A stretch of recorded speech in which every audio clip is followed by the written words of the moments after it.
اللهم صل على سيدنا محمد يا رب صل.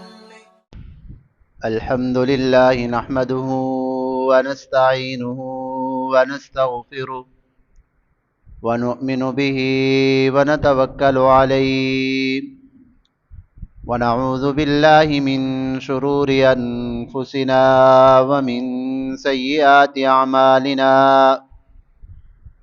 من يهده الله فلا مضل له ومن يضلله فلا هادي له ونشهد أن لا إله إلا الله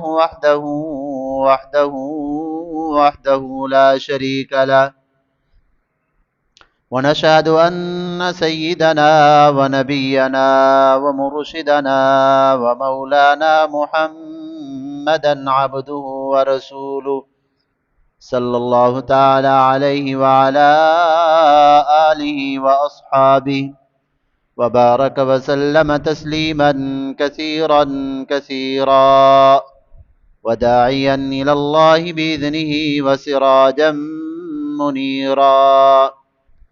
أما بعد فقد قال الله تبارك وتعالى في القرآن المجيد والفرقان الحميد: أعوذ بالله من الشيطان الرجيم. بسم الله الرحمن الرحيم. واذكر في الكتاب إبراهيم إنه كان صديقا نبيا إذ قال لأبيه يا أبت لم تعبد ما لا يسمع ولا يبصر ولا يغني عنك شيئا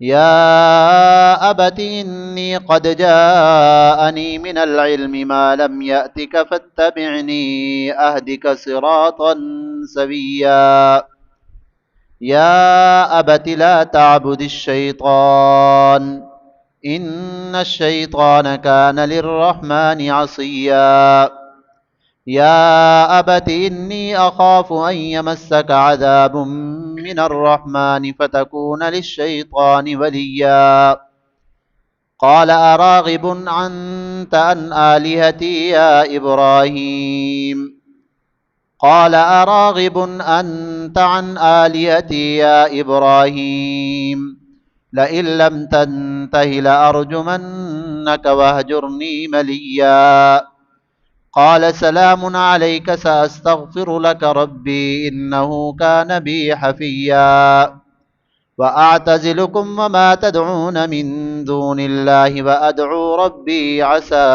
ألا أكون بدعاء ربي شقيا. أما بعد فقد قال النبي صلى الله عليه وسلم: الدنيا سجن المؤمن وجنة الكافر، أو كما قال النبي صلى الله عليه وسلم. صدق الله وصدق رسوله النبي الكريم ونحن على ذلك لمن الشاهدين والشاكرين. سبحان الله الحمد لله رب العالمين. سب حضرات ایک مرتبہ درود شریف پڑھ لیں. اللہم صل علی محمد وعلی آل محمد كما صليت على إبراهيم وعلى آل إبراهيم إنك حميد مجيد. اللهم بارك على محمد وعلى آل محمد كما باركت على إبراهيم وعلى آل إبراهيم إنك حميد مجيد. اللهم صل على سيدنا ومولانا محمد وعلى آل سيدنا ومولانا محمد كلما ذكره الذاكرون وكلما غفل عن ذكره الغافلون. اللهم صل على محمد كما يليق بشانه. عزیزان محترم، آج 25 ذوالقعدہ جمعۃ المبارک کا دن سن 1446 ہجری حج کے ایام شروع ہونے والے ہیں. بہت خوش نصیب انسان ہیں جن کو اللہ تعالیٰ نے اپنے در پہ بلایا. حجاج کرام اللہ کے در پہ شوق ذوق کے ساتھ جمع ہو رہے ہیں. کچھ تو جا چکے ہوں گے اور کچھ جانے والے ہوں گے۔ اللہ تعالی ہمیں بھی اپنے در پہ بلائے اور حاضریاں نصیب فرمائے۔ حج کے دنوں میں ایک بہت بڑا عمل جو قربانی کا ہے، الحمدللہ پوری دنیا کے اندر مسلمان اللہ کی بارگاہ میں قربانیاں ادا کرتے ہیں، اور ایک بہت بڑا عمل اور یادگار کے طور پر اس کو پورا کرتے ہیں۔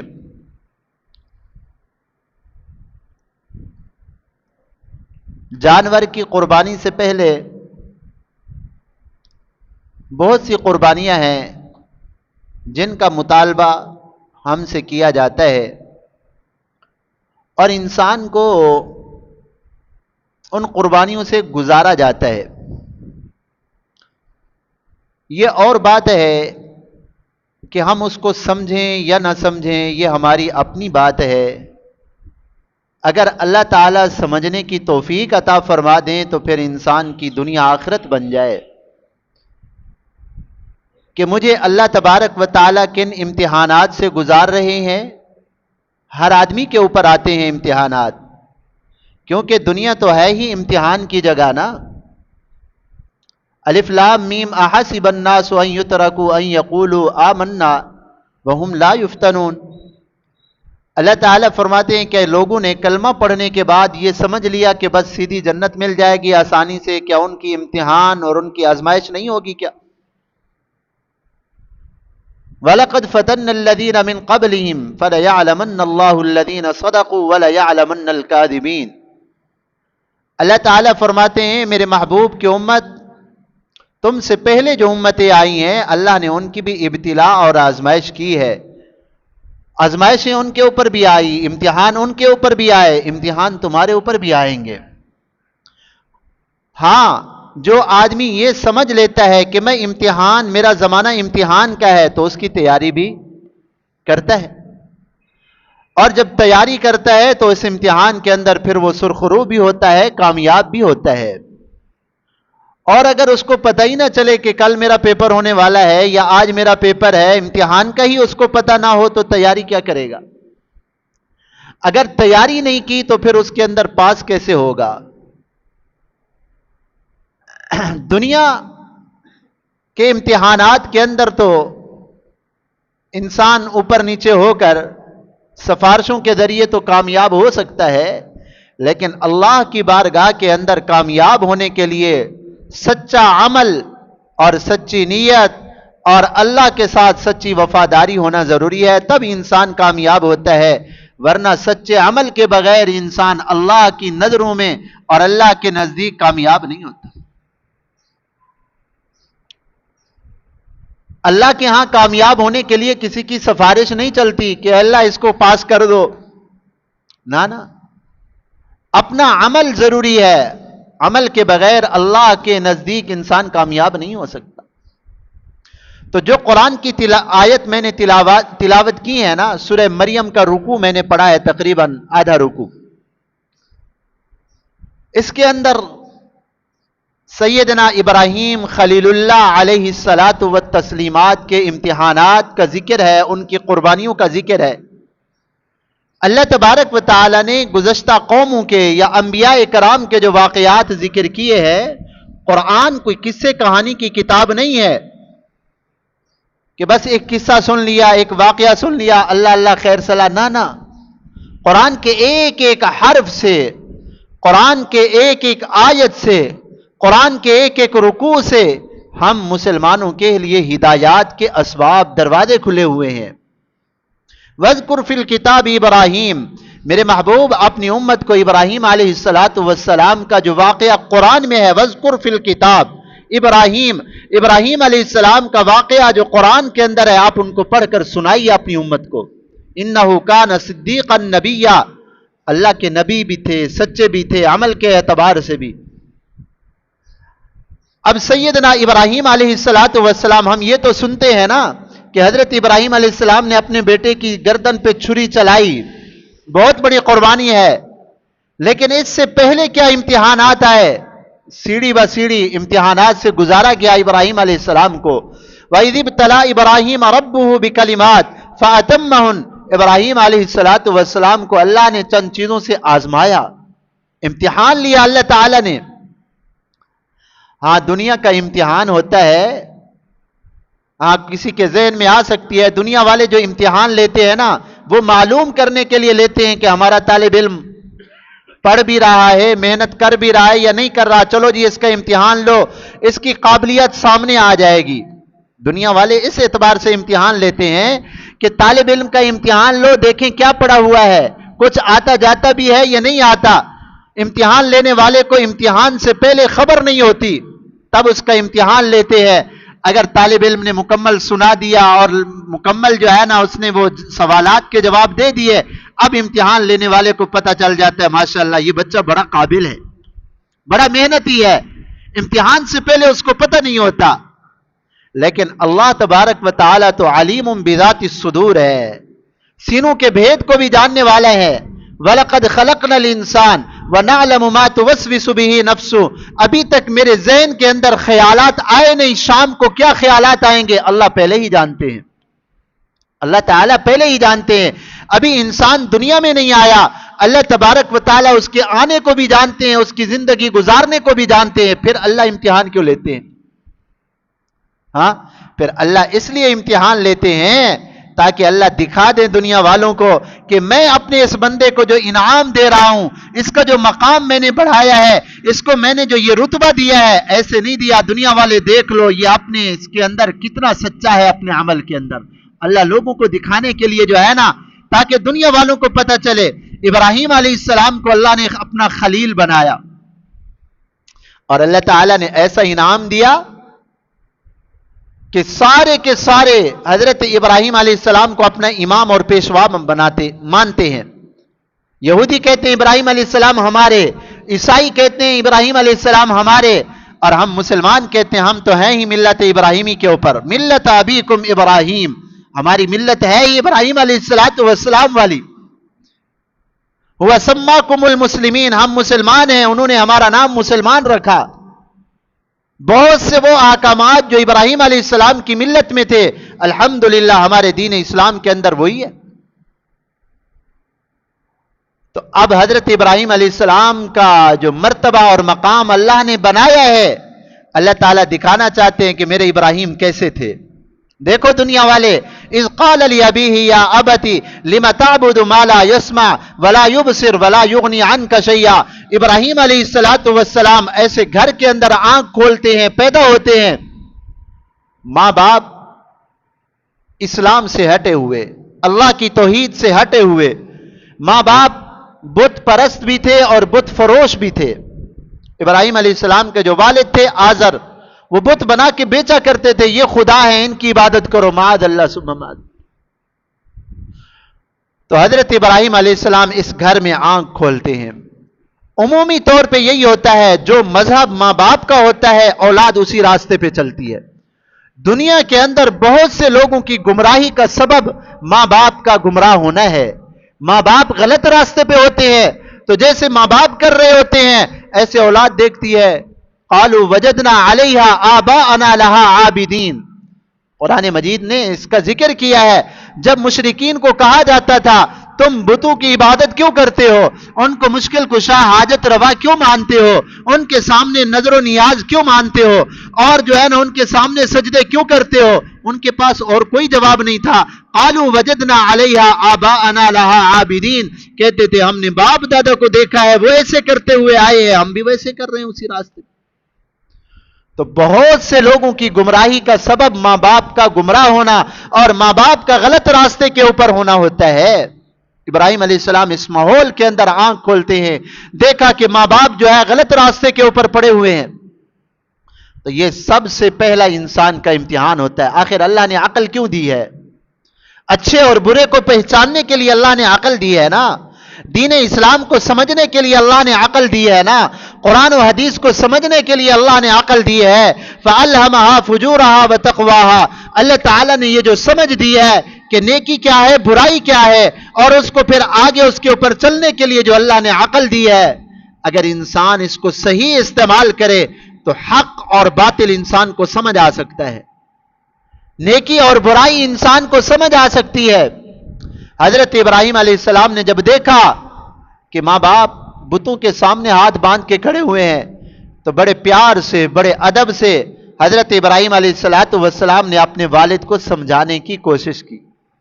انسان کے ہاتھ کے اندر کوشش کرنا ہے، نتیجہ میرے اللہ کے ہاتھ کے اندر ہے۔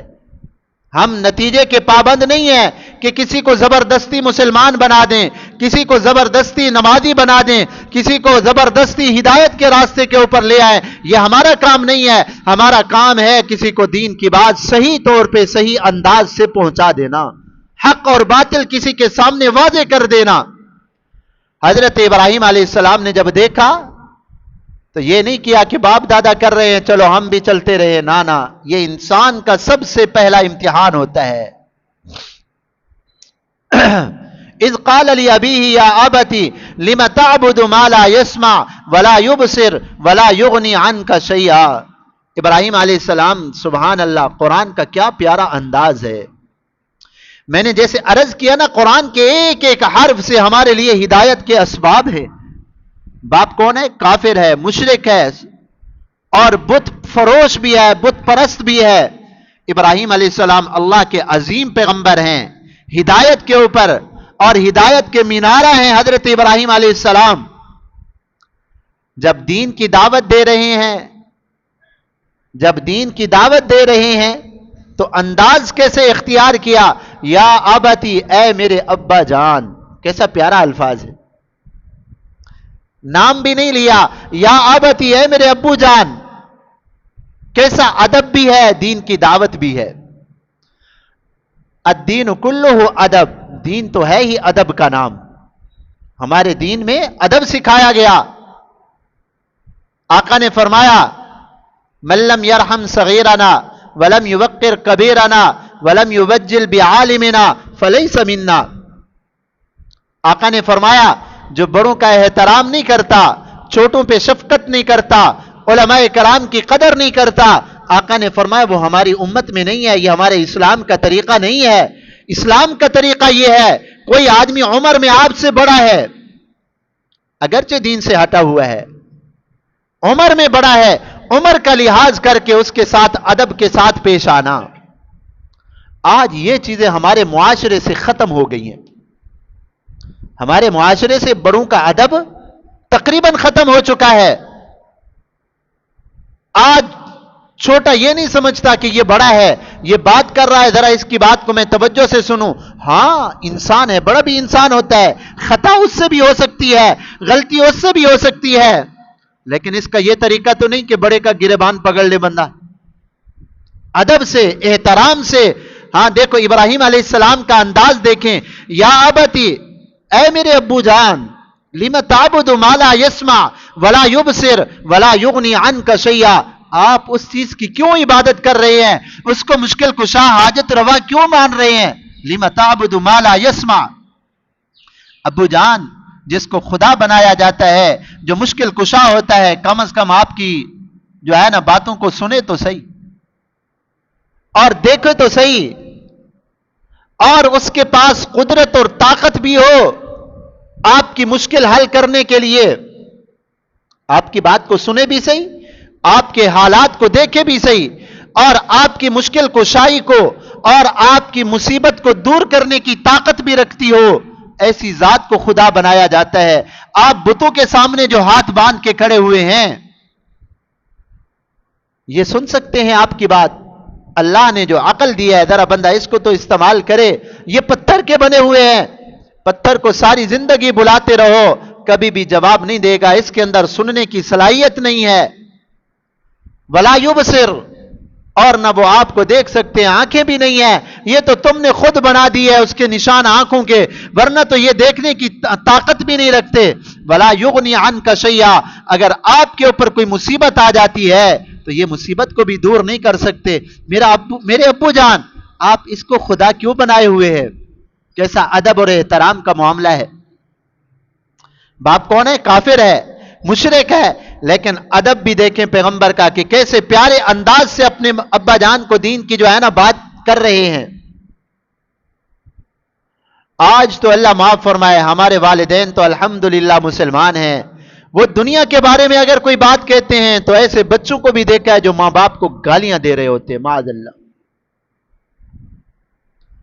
یہ دور صحابہ اکرام کے ذہن میں بھی نہیں تھا۔ آپ صلی اللہ علیہ وسلم نے ارشاد فرمایا قرب قیامت میں لوگ اپنے ماں باپ کو گالی دیں گے، لوگ اپنے ماں باپ کو گالیاں دیں گے، ان کی بے ادبی کریں گے۔ صحابہ نے عرض کیا یا رسول اللہ ماں باپ کو گالی، یعنی ان کے ذہن میں بھی نہیں تھا کہ لوگ ماں باپ کو گالی دیں گے۔ آقا نے اس کی تھوڑی سی وضاحت فرمائی، فرمایا میرے صحابہ یہ مطلب نہیں کہ براہ راست گالی دیں گے، بلکہ مطلب یہ ہے ایک آدمی دوسرے کے باپ کو گالی دے گا، وہ پلٹ کر پھر اس کے باپ کو گالی دے گا، تو اپنے باپ کو گالی دلوانے کا سبب یہ آدمی خود بنانا، تو گویا کہ دوسرے کے باپ کو اگر گالی نہ دیتا تو اس کے باپ کو بھی تو گالی نہ ملتی۔ قرب قیامت، یہ قیامت کی نشانی ہے کہ کسی کے باپ کو برا کہنا اور وہ پلٹ کر اس کے باپ کو برا کہے، یہ قیامت کی نشانی۔ آج تو وہ دور چلا گیا، آج تو براہ راست ایسے لوگ بھی ہیں۔ ابھی پچھلے ہفتے کی بات ہے، کراچی کے اندر 2-3 بیٹوں نے اپنے باپ کو زہر دے کے قتل کیا اور بوری کے اندر لاش جو ہے نا ڈال کے جا رہے تھے اس کو ٹھکانے لگانے، اچانک پکڑے گئے۔ یہ تو وہ معاملات ہیں جو نظر آ جاتے ہیں، ایسے ہزاروں واقعات ہیں۔ ماں باپ کو گالیاں دینا اور ان کو جو ہے نا ڈانٹنا، یہ اسلامی طریقہ نہیں۔ ہم اسلام سے، دین سے کتنا دور ہو چکے ہیں۔ تو حضرت ابراہیم علیہ السلام کے واقعے سے سب سے پہلا امتحان کیا ہے کہ اگر ماں باپ دین کے راستے کے اوپر نہ ہوں تو انسان کا یہ پہلا امتحان ہوتا ہے کہ دیکھیں یہ ماں باپ کے راستے پہ چلتے ہیں یا قرآن و سنت کے راستے پہ چلتے ہیں، کون سے طریقے پہ چلتے ہیں۔ آج ہمارے اوپر یہ امتحانات ہیں نا جی، ہم دیکھ لیں ہماری خوشیاں، ہماری غمیاں کس طریقہ پر ہیں، جیسے رواج چلا آ رہا ہے، جیسے ماں باپ دادو سے یہ رواج چلا آ رہا ہے، ہماری خوشیاں اور ہماری غمیاں اور دینی رسومات جو باپ دادا کرتے آ رہے ہیں، آج ہم ان رسومات کا نام دین رکھ لیا ہے۔ اور اللہ معاف فرمائے، اللہ معاف فرمائے، کوئی پتہ نہیں کہ بھی ماں باپ اگر غلط راستے کے اوپر ہیں ہم ان کو ذرا دین کی بات سمجھائیں۔ یہ میرے اوپر اور آپ کے اوپر، سب کے اوپر یہ حالات طاری ہے، لیکن ہم اس پہلے ہی امتحان کے اندر گویا کہ ناکام ہو رہے ہیں۔ دنیا کے اندر زندگی گزاریں، آنکھیں کھول کے زندگی گزاریں، اللہ کے سامنے حاضری ہونی ہے، اپنی زندگی کا حساب دینا ہے۔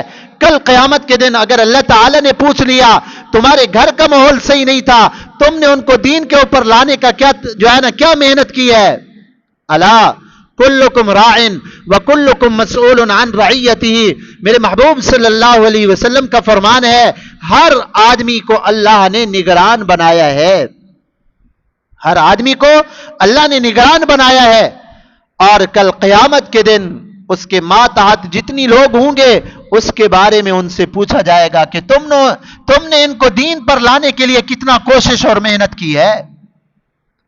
ہم کرتے ہیں کوئی محنت؟ ہر آدمی اپنے دل کے اندر ذرا نگاہ ڈالے۔ یہ جمعے کے بیان کوئی وقت گزارنے کے لیے نہیں ہوتے، یہ مل بیٹھ کر اپنی تھوڑی سی جو ہے نا فکر پیدا کرنے کے لیے یہ تھوڑی سی بات ہوتی ہے کہ ہم ذرا فکر کریں۔ یہاں سے جانے کے بعد دنیا کی رنگینیوں کے اندر ہم مبتلا ہو جاتے ہیں، پتہ ہی نہیں چلتا۔ تو یہاں بیٹھ کر تھوڑی سی ہم اپنی فکر کریں کہ یہ امتحانی لمحات ہمارے اوپر ہیں، ہم اس امتحان کے اندر کامیاب ہو رہے ہیں یا ناکام ہو رہے ہیں۔ یا ابت لم تعبد ما لا يسمع ولا يبصر ولا يغني عنك شيئا، میرے ابا جان آپ ان کو مشکل کشا حاجت روا بنائے ہوئے ہو، یہ تو کچھ بھی نہیں کر سکتے۔ اگر اللہ تعالی نے قرآن میں ارشاد فرمایا ان يسلبهم الذباب شيئا لا يستنقذوه منه ضعف الطالب والمطلوب، بتوں کے سامنے لوگ مٹھائیاں رکھتے تھے، اگر اس مٹھائی سے اللہ تعالی نے فرمایا ان يسلبهم الذباب شيئا، اس مٹھائی سے تھوڑا سا حصہ اگر مکھی بھی اٹھا کر لے جائے تو یہ بت اس مکھی سے وہ تھوڑا سا ذرہ بھی نہیں چھین سکتے، اپنا رزق بھی مکھی سے نہیں بچا سکتے، مثال کے طور پہ تمہاری کیا مشکل کشائی کریں گے؟ تو ذرا سوچیں اور سمجھیں کہ ہم دین کے کس راستے پہ چل رہے ہیں۔ جو طریقہ امام الانبیاء صلی اللہ علیہ وسلم ہمیں دے کر گئے ہیں، ہماری زندگی میں وہ ہے یا ہم اسی رسومات کے اوپر کھڑے ہوئے ہیں؟ قالوا وجدنا علیہا آباءنا لہا عابدین، کہ لوگ کہتے تھے ہم نے جس راستے پہ باپ دادا کو پایا ہم اسی پہ چلیں گے۔ آگے ابراہیم علیہ السلام نے فرمایا یا ابتی انی قد جاءنی من العلم ما لم یاتک فاتبعنی اہدک صراطا سویا۔ سبحان اللہ، میرے ابا جان، انی قد جاءنی من العلم، آخرت، دنیا اور قبر کا جہان کیسے جنت بنتا ہے، دنیا بھی، قبر بھی، آخرت بھی کیسے جنت بنتی ہے، اس چیز کا علم اللہ نے مجھے عطا کیا ہے کہ کامیابی کس چیز کے اندر ہے، کن باتوں سے اللہ تعالی راضی ہوتے ہیں اور کن باتوں سے اللہ ناراض ہوتے ہیں، یہ علم میرے ابا جان آپ کے پاس نہیں ہے۔ قرآن کے الفاظ ہیں یا ابتی انی قد جاءنی من العلم، میرے ابا جان میرے پاس اللہ کو راضی کرنے کا علم ہے، ما لم یاتی کا، جو آپ کے پاس نہیں ہے۔ ہاں، آپ کے پاس دنیا کمانے کا ہنر ہوگا، دنیا کمانے کا علم ہوگا تمہارے پاس، تم ڈاکٹر ہوگے، تم انجینئر ہوگے، تم بڑے سے بڑے سائنسدان ہو سکتے ہو، لیکن اللہ کن باتوں سے راضی ہوتے ہیں یہ علم آپ کے پاس نہیں ہے۔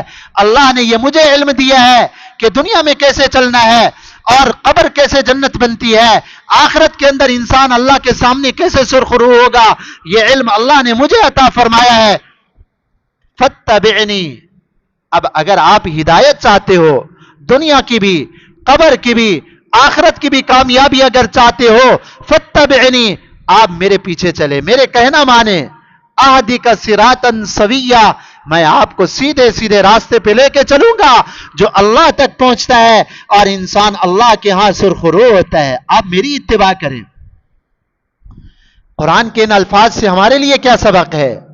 اگر علم چھوٹے کے پاس ہے جو عمر کے اعتبار سے چھوٹا ہے، اور جو عمر کے اعتبار سے بڑا ہے وہ دین کا علم نہیں جانتا، تو اس کے لیے ضروری ہے کہ دین والے کے پیچھے چلے، دین کا علم رکھنے والے کے پیچھے چلے۔ آج ہم چھوٹی چھوٹی ضروریات کے اندر ہم دوسروں کے محتاج ہوتے ہیں، لیکن جب دین کا معاملہ آتا ہے اس وقت کہتے ہیں جی ہم تو ماشاءاللہ بڑے پڑھے لکھے لوگ ہیں، جوتے کو پالش کرانا ہے ڈاکٹر صاحب خود کرتے ہیں، جوتا پالش کرانا ہے نا، یا جوتے کو سلوانا ہے تو ڈاکٹر صاحب خود یہ کر سکتے ہیں، جوتا پالش خود کرتے ہیں؟ نہیں، وہ محتاج ہوتے ہیں، جائیں جوتا پالش کرانے والے کے پاس۔ کپڑا سلوانا ہے، ڈاکٹر صاحب ہیں، انجینئر صاحب ہیں، بڑے ماشاءاللہ پڑھے لکھے ہیں، اگر کپڑا سلوانا ہے تو یہ ڈاکٹر صاحب درزی کے محتاج ہوتے ہیں، جا کے اس کے پاس جاتے ہیں کہ صحیح میرے کپڑے سی دو۔ لیکن جب دین کا معاملہ آتا ہے کہتے ہیں مولویوں کو کیا پتا دین کیا ہوتا ہے، میں بڑا ڈاکٹر ہوں، میں بڑا انجینئر ہوں، میں پڑھا لکھا آدمی ہوں، میں جانتا ہوں۔ نہ میرا بھائی، یہ تیری بہت بڑی غلطی ہے، جس غلطی نے تمہیں گمراہی کے اندر ڈال دیا ہے۔ بہت بڑے لوگوں کی گمراہی کا یہی سبب ہوتا ہے جی میں تو بڑا پڑھا لکھا آدمی ہوں۔ ہاں، دنیا کی علم تمہارے پاس ہوگا، لیکن دین کا علم سمجھنے کے لیے اللہ والوں کے جوتے سیدھے کرنے پڑتے ہیں، ان کے پاس جانا پڑتا ہے اور ان کے پیچھے چلنا پڑے گا، تب دنیا اور آخرت جو ہے سنور جائے گی۔ آپ جتنی بھی بڑے لوگ ہیں نا، گمراہ فرقے جتنی بھی ہیں، ان کی تاریخ اٹھا کر دیکھیں، وہ اسی لیے تو گمراہ ہوئے ہیں، اور اسی لیے گمراہ ہوئے ہیں کہ انہوں نے علماء کے سامنے اللہ والوں کے پاس دین سیکھنے کو عار سمجھا، خود بڑے محقق اور بڑے مدبر بن کے بیٹھے اور سیدھے راستے سے ہٹ گئے۔ اللہ معاف فرمائے۔ ہم قرآن کی آیت جو پڑھتے ہیں نا ہر رکعت کے اندر، اہدنا الصراط المستقیم صراط الذین انعمت علیہم، اللہ ان لوگوں کے راستے کے اوپر چلا جن کے اوپر تیرا انعام ہے۔ ہم دعا مانگتے ہیں دین والوں کے راستے کے اوپر۔ تو قرآن کی اس آیت سے کیا بات معلوم ہوئی ہے؟ اگر دین کا علم چھوٹے کے پاس ہے، اب صحابہ اکرام کا دور دیکھیں، بڑے بڑے صحابہ اکرام ازواج مطہرات کے پاس جاتے تھے، دین کا مسئلہ جب معلوم نہیں ہوتا تھا، ان کو یہ آر نہیں ہوتی تھی کہ ہم جا کے عورت سے دین پوچھ رہے ہیں۔ حضرت عمر جیسے جوان جن کی رائے قرآن کے مطابق ہوتی تھی، کبھی اگر کوئی مسئلہ معلوم نہ ہوتا، ام المومنین امی عائشہ صدیقہ رضی اللہ عنہا کا دروازہ کھٹکھٹاتے اور جا کر وہاں سے مسئلہ معلوم کرتے۔ حضرت ابن عباس 17 سال کے بچے ہیں، ابن عباس رضی اللہ عنہ آپ صلی اللہ علیہ وسلم کے چچا زاد بھائی ہیں۔ حضرت عمر نے ان کو بڑا مقام دیا ہوا تھا، اپنی مجلس شورا کے اندر ان کا بڑا مقام تھا۔ تو بعض صحابہ اکرام کے دلوں میں یہ بات آئی کہ ہم تو سفید داڑھیوں والے ہیں اور ہماری مجلس کے اندر یہ بچہ 17 سال کا بیٹھا ہوا ہوتا ہے۔ حضرت عمر جب بڑوں کو بلائیں تو اس بچے کو نہ بلایا کریں۔ حضرت عمر کو یہ بات پہنچی، وہ سارے جو بڑے بڑے صحابہ بیٹھے ہوئے تھے نا، حضرت عمر رضی اللہ عنہ نے فرمایا، میرے بھائیو یہ بتاؤ، اذا جاء نصر اللہ والفتح ورأيت الناس يدخلون في دين الله افواجا فسبح بحمد ربك واستغفر انه كان توابا۔ اس صورت کے اندر اللہ تعالیٰ نے کیا پیغام دیا یہ بتاؤ مجھے۔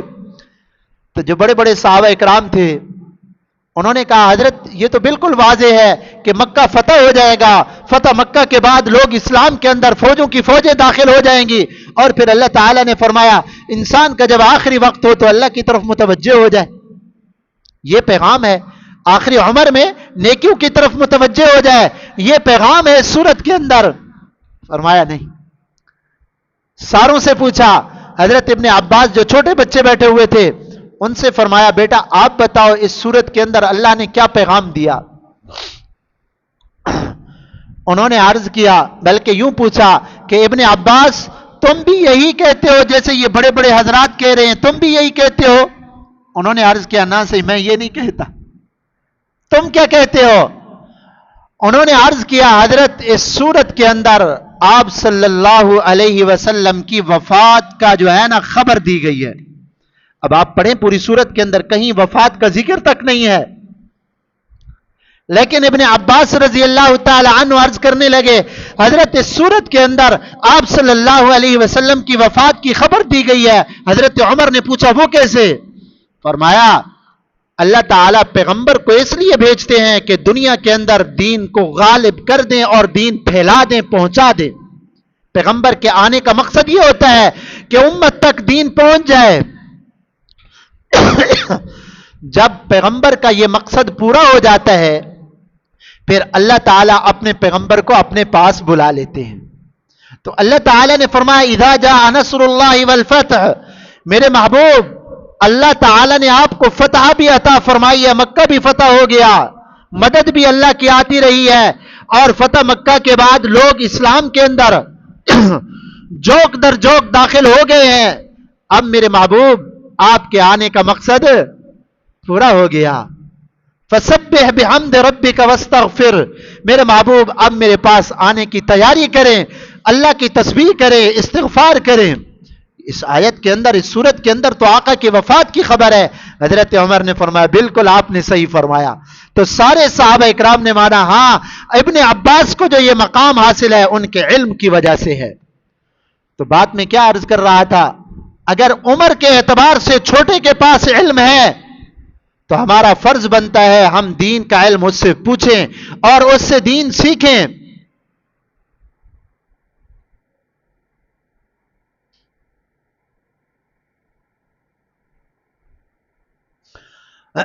تو ہمارا یہ فرض بنتا ہے کہ ہم دین کا علم چھوٹے سے سیکھیں۔